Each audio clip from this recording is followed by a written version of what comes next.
Hello everyone, I hope you all are fine. बेटा, आज हम हमारा जो चैप्टर नंबर 5 है दैट इज़ मनी, उसके मल्टीपल चॉइस क्वेश्चन जो है वो सॉल्व करेंगे।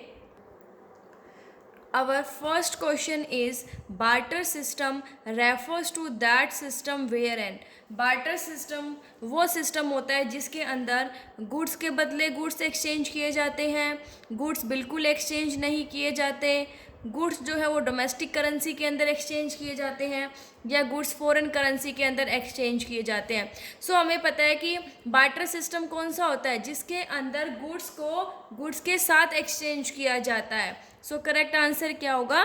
ए। नेक्स्ट है which of the following is a typical characteristics of the barter system. Barter system का टिपिकल कैरेक्टरिस्टिक क्या है? ठीक है, मतलब जब बार्टर सिस्टम करते हैं, गुड्स के बदले में गुड्स एक्सचेंज करते हैं, तो उस टाइम पर जो मेन जो प्रॉब्लम आती है वो क्या होती है कि common medium of exchange, double coincidence of bond, common unit of account, standard for deferred payment. Mainly problem क्या आती है? डबल कोइंसिडेंस ऑफ बॉन्ड्स, क्योंकि हमें ऐसा व्यक्ति चाहिए होता है जिसको हमारे सामान की ज़रूरत हो और उसके पास वो सामान हो जिसकी हमें ज़रूरत है। सो डबल कोइंसिडेंस ऑफ बॉन्ड्स जो है वो बार्टर सिस्टम का एक टिपिकल कैरेक्टरिस्टिक है। नेक्स्ट है which of the following is a commonly accepted definition of money. Money की ऐसी डेफिनेशन जो कॉमनली एक्सेप्ट की जाती है वो कौन सी है?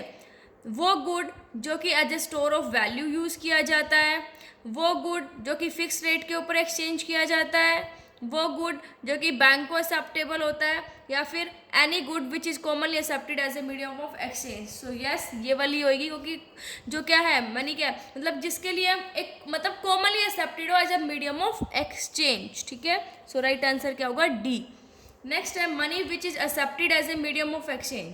मनी जो कि मीडियम ऑफ एक्सचेंज एक्सेप्ट की जाती है because of the trust between the payer and the payee, क्योंकि जो पेयर और जो पेई के बीच में क्या होता है? ट्रस्ट होता है। तो उसको क्या कहते थे? Full bodied money, credit money, fiat money और फिड्यूसरी मनी। तो जो कि एक अच्छे पेयर और पेई के रिलेशन पर बेस्ड होती है वो कौन से होती है? Fiduciary money. नेक्स्ट है full bodied money is that money whose money value and commodity value are. Full bodied money वो मनी होती है जिसकी मनी वैल्यू और कमोडिटी वैल्यू, मतलब मनी वैल्यू जो ऊपर लिखी हुई है और कमोडिटी जिस चीज़ की वो बनी हुई है उनकी मार्केट के अंदर इक्वल होती है। ठीक है, या फिर गवर्नमेंट ने जिसको इक्वल डिक्लेयर कर रखा है, या मार्केट में डिफरेंट होती है, या फिर आरबीआई ने जिसे इक्वल डिक्लेयर कर रखा है। तो फुल बॉडीड मनी कौन सी होती है? जिसकी मनी वैल्यू और जो कमोडिटी जो वैल्यू होती है वो क्या होती है? मार्केट के अंदर इक्वल होती है। Our next question is money that is issued by the authority of government। जो गवर्नमेंट की अथॉरिटी मनी इशू करती है उसे क्या कहते हैं? Full bodied money, credit money, fiat money या फिड्यूसरी मनी। सो जो मनी गवर्नमेंट की अथॉरिटी इशू करती है उसे क्या कहते हैं? Fiat money. नेक्स्ट है जब मनी वैल्यू जो होती है मनी की वो कमोडिटी उसकी कमोडिटी वैल्यू से ज़्यादा होती है तो उसे क्या कहते हैं हम? Full bodied money, credit money, fiat money या फिड्यूसरी मनी। जब मनी वैल्यू जो होती है मनी की वो उसकी कमोडिटी वैल्यू से ज़्यादा होती है तो उसे हम क्या कहते हैं? Credit money. नेक्स्ट है money as a standard for deferred payment. जो मनी जो कि डेफर्ड पेमेंट का स्टैंडर्ड एज ए स्टैंडर्ड होती है leads to the emergence of commodity market, financial market में, दोनों में, ठीक है, या फिर none of the. So money as a standard for deferred payment है वो किस लिए? फाइनेंशियल मार्केट के अंदर हो। नेक्स्ट है which of the following is the component of M1 measure of money supply. Money supply का M1 मेजर में कौन सा कॉम्पोनेंट है? Term deposit, demand deposit, cash reserve of the commercial bank और none of the. So M1 measure का following component कौन सा है इसके अंदर? Demand deposit. बैंक मनी वो मनी होती है जो कि आरबीआई प्रिंट करता है, गवर्नमेंट प्रिंट करती है, या क्रेडिट क्रिएशन की फॉर्म में जनरेट की जाती है, या नन ऑफ दिस। तो बैंक मनी कौन सी होती है?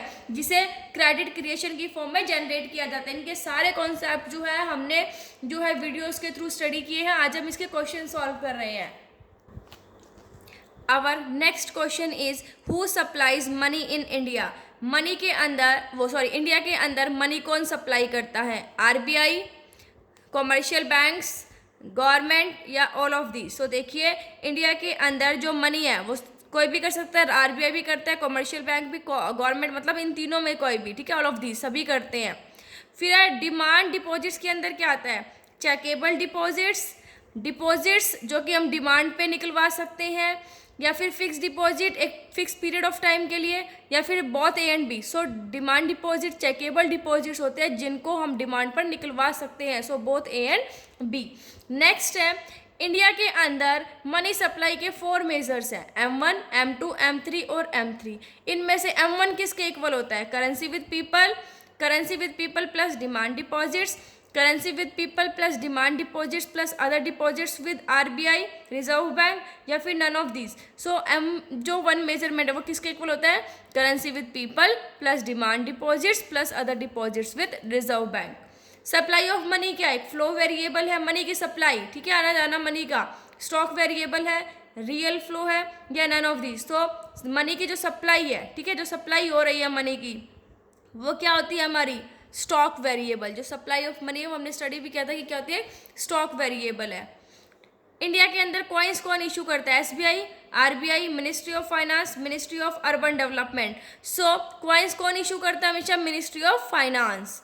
नेक्स्ट है introduction of money has, money के इंट्रोडक्शन ने सेल एंड परचेज, जो इंडिविजुअल सेल एंड परचेज करता है उसके एक्ट को सेपरेट कर दिया है, कंबाइन किया है, या सेल एंड परचेज के स्कोप को बढ़ा दिया है, या बोथ A एंड C। देखिए तो क्या होगा हमारा बोथ A एंड C, क्योंकि उसने सेल एंड परचेज है उसको सेपरेट किया और सेल एंड परचेज को एक्सपेंड भी काफ़ी किया। सो क्या हो जाएगा D। नेक्स्ट है इनमें से इन सिस्टम में से जो रिजर्व बैंक ऑफ इंडिया, देखो मतलब जो रिजर्व बैंक ऑफ इंडिया जब करेंसी इशू करता है तो कौन सा सिस्टम फॉलो करता है, proportionate system, simple, minimum, fix fiduciary issue system.